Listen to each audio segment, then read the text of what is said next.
Hey everyone, Tactics here to help you prepare for the imminent launch of Season 4. As in this video, I'll be walking you guys through some simple, easy to execute PUG-friendly routes for all 8 Dragonflight dungeons with MDT strings linked down in the description below so you can import them for your own use. While these routes are not going to be the most efficient, best route available in each specific dungeon, they should be accessible to players of many different skill levels, as I've removed any difficult skips as well as extremely large pulls that require higher coordination, but they still should be good to get you to your Keystone Hero achievement. Feel free to adjust these routes as well as you deem fit, combine pulls, remove things, add different mobs, whatever it is, as you are comfortable. Note that I'll be skipping over most of the actual mob and boss details in this video, as I do have dedicated refresher guide videos for all of Season 4 over on my channel. I also have a trash ability spreadsheet if you want to see them laid out in that format. And then, of course, I have my written guides in collaboration with Method. So I'll link all those things down in the description below if those are of interest to you. Otherwise, let's get started here with some routes for the returning Season 1 dungeon. So we've got Ruby here, and you'll notice I do have notes in here as well to help you with some of these pulls. So, big first pull with Lust right off the top here. If you do have a skip available in your group, like a Rogue Shroud, or if you want to use like pre-invis pots, again, that's a strategy I'm not recommending my default route, but you can actually do that to drop this Juggernaut mob because it's a bit annoying, and you can actually just pick up these two mobs right here, and that is an account exchange you can do. Makes this first pull a little bit easier, but not the end of the world. You can do these pulls together, watching the amount of ice callers or chill weavers you have, and then run along here and tank these mobs over in this group depending on the patrol. Head upstairs. I'm going to recommend that you're going to kill Flame Gullet, and you can avoid the Thunderhead Pat. You have to do one or the other basically in most routes, even the pug friendly ones. I've written out Thunderhead's patrol pattern here, and I've also indicated some safe spots for you to tank pulls 9, 10, and 11 to help you avoid those patrols. So hopefully this helps you guys out to visualize where this boss is actually going to be flying. But I'm going to recommend you go right here and clear this way, and you can just pull Flame Gullet as you make your way around. And then when you're tanking this boss here, make sure you are rotating this boss. Like initially you can pull it a little bit towards Thunderhead, but then you want to rotate around the room this way because this is the safe area, right? You've cleared Flame Gullet here, so you're not going to accidentally walk into that dragon. It's gone. So just do that, and then it's just a W key here through the rest of the dungeon. Again, no fancy skips here. Want to try and avoid those whenever possible. So this is what we're doing here. Pretty straightforward. Hopefully this makes a lot of sense. If you have any questions ever, just let me know down in the comments. Moving on here.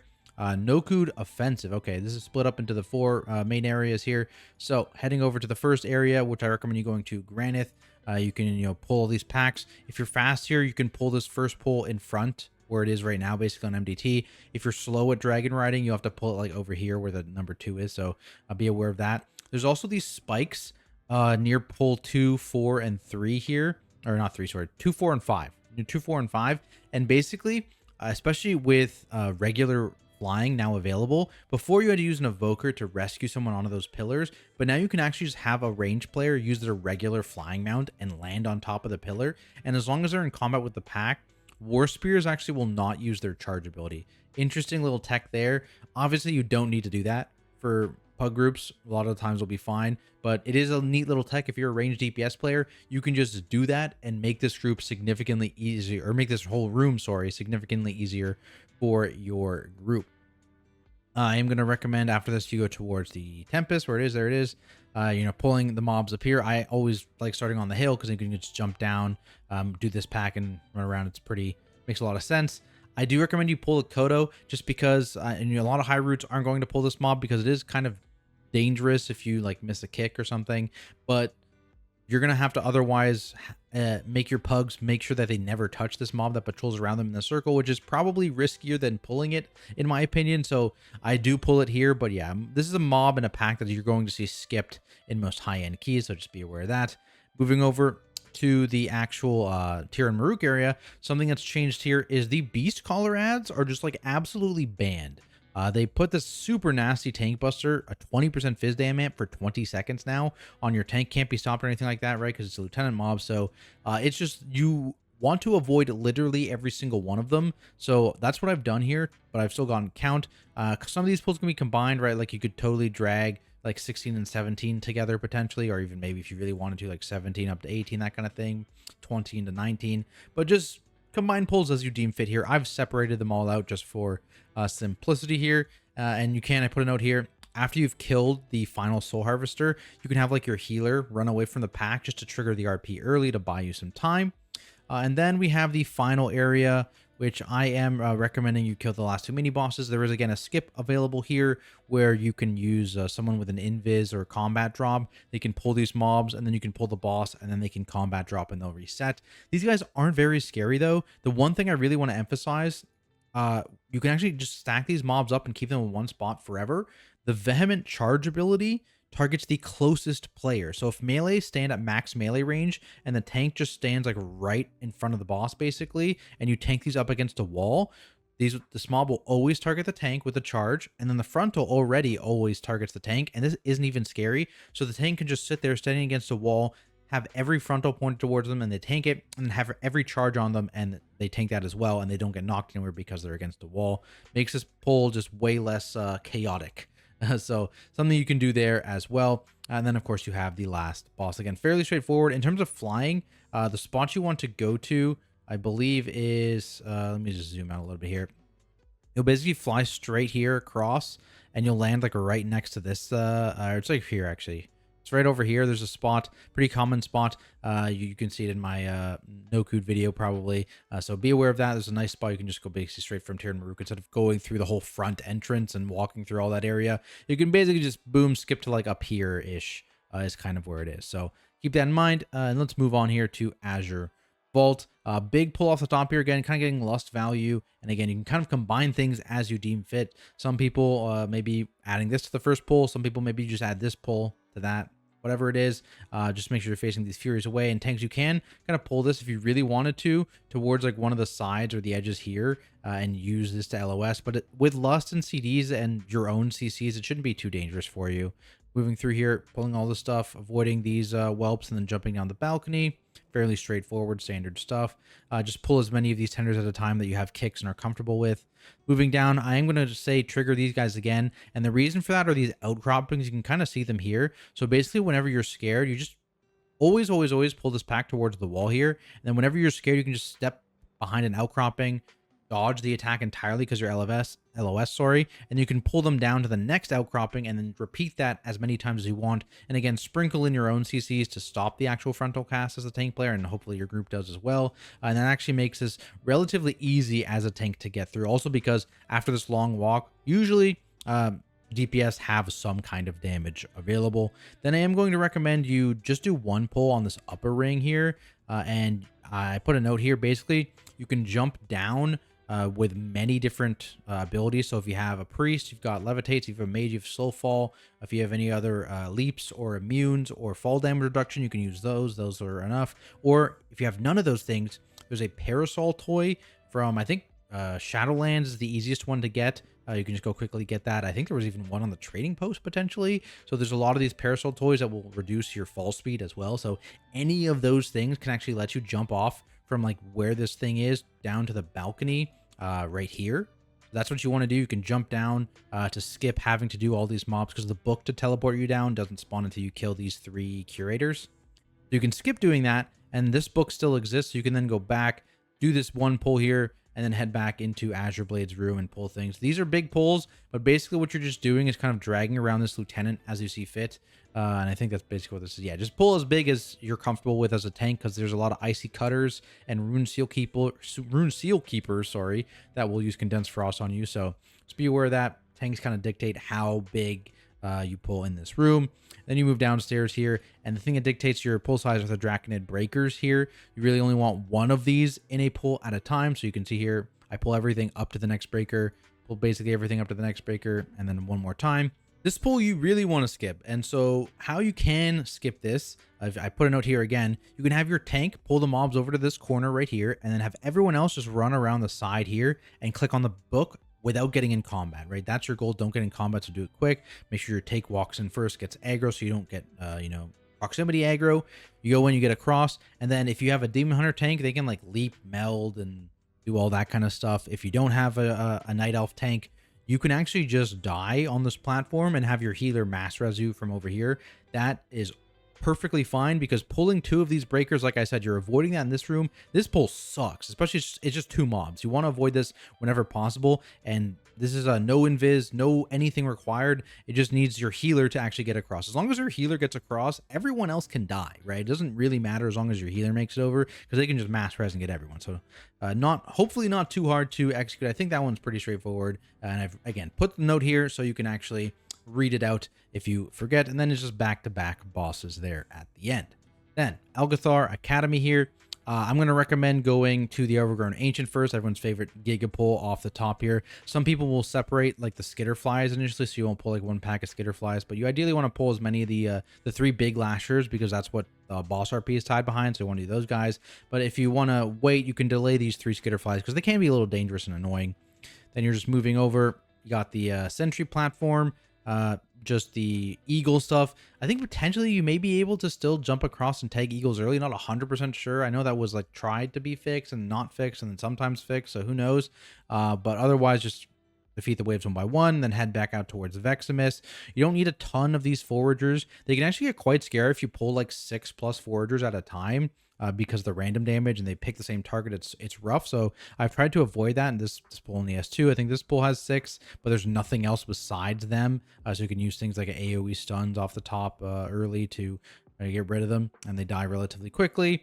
And there's also an LOS spot right here on the pillar, and also actually along the edge here, but this one's a little harder to get on. So I recommend just using the pillar just to avoid the Arcane Ravager Vicious Ambush hit. And then you can just jump up and do pulls here as you deem fit, depending on how much CC you have and stops and whatnot. You can do 1 at a time. You can do 3 at once, right? Depends on what you want to do. And then you can move back along the bridge, pull there, and then you go up and you got 1 big pull to start, and then 1 little pull in the you can pull these into the boss room, and then the final boss there. I think that is the season 1 dungeon. So let's move on to season 2. What do we got? Halls of Infusion. Let's go back up to the top here. So I'm going to recommend off the top you run left, hug left to avoid this first 4-pack. Grab these guys. You can run down a little bit, or you can pull this 2-pack into the next pull. It's really not a big deal either way. You're going to be lusting here, so do whatever you want to do. Could be easier to just have that in the other pull just for grouping's sake. And then you're going this way because the engineering cheat death is up this way, and you no longer care about the shortcut because there's a new actual respawn point once you kill the frog guy. So this shortcut, completely irrelevant. You want to go left for sure, get the engineering cheat death, mostly just avoiding pulling more than 2 apparatuses at once during this whole area. So again, chain pull as you deem fit. Jumping down to the boss. Once the boss is done, don't go straight, go across and go all the way up here. And this is the good stuff. Make sure while you're grouping, you get kicks on the shock trooper ability that happens near the start. Otherwise, you can get into this room, and there are the herbalism mushrooms in this room for the poison and disease cleanses. So get that. Then grab your next pull here. There's these 2 guys around the corner. Just watch these frontals as they come in, because they might frontal like here as they're following the tank. So just everyone else be aware of it. Relatively small pull. Otherwise, same deal down here. This is a dangerous pull, but you don't have to do this with the mini bosses right away. You can do this just this initial pull and either kill that or wait for the first set of kicks and then train to the mini boss, whatever is easier for you guys. And then you've got the Goliath here. For the dragons, 1 dragon at a time is the rule for sure, so don't do more than that. This pack can be chained in if it pats into you, or you can actually avoid it and just pull it after. The one thing is skipping this, so you can actually do this without stealth whatsoever. You can just parkour on the rocks, and it's actually quite an easy parkour, and just hug the right side, and you get past this pack without any issues. So I recommend doing that for sure. It lets you skip a very, very dangerous pack before a boss that is also pretty dangerous, right? This is a very heavy throughput fight. Rotating of defensives and healing steeds is very important for it. So you getting to hold that and also get hold damage as well while you're doing the parkour is very, very good. And then you have the gauntlet here. Not too much to talk about. Finish off the dragon and then go chain to at the end of the gauntlet, basically doing it in 2 pulls. And then whenever the mini boss spawns, you do the mini boss. And then you've got the last boss who now is only going to do 1 intermission phase. Thank God. So keep that in mind. It happens at 60% health. But otherwise, that is Halls of Infusion. Brackenhide. All right, so Brackenhide, there's a ton of changes in this dungeon, especially the left side mobs. Unfortunately, I don't actually think it's enough, so I'm still going to recommend going to the right side. But for the beginning part, I've marked all the cages here that you need to open with X's. There's one spare cage here too that priests can grab with like Fade and Mind Soothe, and that lets you kind of drop up this pull 7 and do something more efficient in a previous part. So that's potential if you have a priest. If you don't, though, this is what you would do just to get all 5 cages available to you. And then you'd move into the boss here, and you'd go right, like I said. And I've marked the alchemy cauldrons with a very clean circle. So you can open these if you're an alchemist, and it's very, very good, especially if you accidentally pull rot singers, because you can just have everyone stand by the pot and just use the extra action button whenever the totem goes out. And it means you never need to focus totems. That's the high key strat. But again, not recommending that in my pug friendly route. Too much coordination. So instead, just, there are the cauldrons. You are pulling one rot singer here. That's the only rot singer in the entire dungeon. So I do recommend you pull back to the cauldron and have anyone who can use it. Maybe if you have a disease spell, you can use it and then disease spell someone else because they're not using it or whatever it is. But you probably want to just focus the totems anyways, just to get rid of that annoyance in a pug group. Beware of the frontals on all these oaks, by the way, because you can't kick it anymore. You have to actually dodge the ability now, so be aware of that, especially if you're in melee. I think it's like a 15-yard frontal, so it's not super long. If you're at range, you don't really need to worry about it at all, but melee, be careful. It can be a little hard to see as well. Then moving up, Stink Breath is now playable, so if you have the ability to skip Stink Breath, great. If you have like combat drops or anything like that, you can pull Stink Breath like over here and then speed pass and combat drop, and everyone else can be running in the meantime. Kind of like the Azure Vault one that I was talking about. And again, tanks, you could just pull this boss away, die, mass res. But honestly, this mob isn't too bad anymore. You can actually fully avoid the Stink Breath damage. It's a quick frontal cast, but it now locks into place so you can sidestep it. So as long as everyone's close to the mob, everyone including ranged play in melee, you can easily sidestep that frontal, and the mob doesn't really do anything else besides the spin that you just don't be in, right? So it's pretty straightforward, and the timer in this dungeon is relatively free at lower key levels or mid-level keys, so I don't think it's a big deal to pull him. But again, this is probably something you're going to see most high-end groups skip. Here is the path you're going to take. Make sure you're hugging right off of this bridge, because these guys are in stealth just in front of the bridge. A lot of people don't know that, so make sure you're hugging right, and that's how you avoid them. Then you just follow this path. Wait for this patrol. Potentially this is a bad patrol because there's 2 patrols here. Cut the middle and go along this way. And again, wait for the vulture patrols. Not a big deal, honestly. If you do pull the vultures, you just need to make sure you get the screech kick or stop. But if you want to avoid the vultures, just make sure you're watching their pat. And then you just go in with the bear onto the boss. You can go this way, following down. Note that these vile rot hexers, none of them are actually connected. So you can just tag 2 of them to add them to your pull, and then just walk past the other ones because you have a pretty wide area here. This is pretty scary for melee because there's so many of these small witherling witherbiter guys, and they still do that bloody bite ability. It's been removed from the beginning of the dungeon, but these guys do still do it. So be careful if you're in melee for the start of these pulls. They die very quickly, but while they're alive, they are going to bite a lot. So be careful. And otherwise, you're just clearing through this last area, part of the boss room, and you are good. All right. Uldaman, second last dungeon. Here we go. We're on the bottom, right? No, we're on the top. We're good. All right. So starting off here, I've marked the mining bonuses with X's. There's 3 of them. 1, 2, 3. This is where they are, as well as the mole machines with the C for checkpoint as well. So you know where those are teleporting you to. Pulls off the top here. Not a ton of big pulls. These basilisks are super dangerous. Very, very dangerous here. So tanks, beware of this pull in particular. This one is going to hurt a lot. Don't be scared to kite. Use big slows on this pack maybe if you want to preserve defenses for this pull or whatever. But yeah, bleed cleanses are good. Big defensives are good, especially because this pull is not really scary for tanks. So this one is really scary. So be aware of that. First boss, then you're moving through here to the second boss. Again, not a ton to talk about in this area. For these Refty Custodians, you can have someone go down and pull this guy up so that your tank can continue to backstep the Jagged Bite rate. So if you step backwards when this is cast, it won't actually go off, which is kind of nice. It won't go on cooldown either, so you have to kind of continuously stutter step backwards this entire pull, but you avoid all of that damage. You just need to be aware, though, because their autos are going to hit very hard, as they gain stacks of range and power, so you may need to use AoE stops or just full kite with slows potentially in this pull. Moving through the Hall of Keepers here, pretty straightforward. You're basically combining 2 pulls at a time because otherwise these mobs don't do a ton. It's just like some tank damage on the Weavers and some stops. So I think the double pulls are fine in this area, and the triple pull, I guess, for the animals because they don't really do a ton. Then you've got Emberon. There is a skip again. You're going to see a lot of high groups skip these guys. I'm just going to recommend you tank them right here next to the pillar so you can LOS these Thunderous Claps if you want to, and just have someone go out and tag this guy, and the LOS will mean that the caster will just walk into the room.